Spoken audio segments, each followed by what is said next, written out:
Hi, my name is Susan Combs and I'm an insurance broker for Combs & Company. Today we're going to talk about how do I make an AIG auto insurance payment.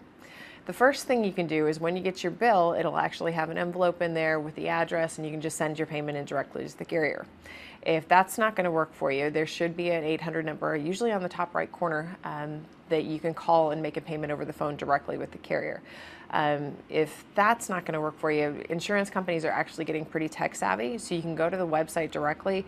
It will probably ask you for your insurance policy information, so then you enter that in and then you click to the next page and then it'll ask you what type of payment you want to make. If you want to make it through a credit card, if you want to make it with your bank account, you enter in that information and then it'll give you a submit button that you hit and then it'll give you a confirmation screen. So there's a lot of different ways that you can make a payment. The insurance companies are pretty happy to take your money. So there's different methods to get there.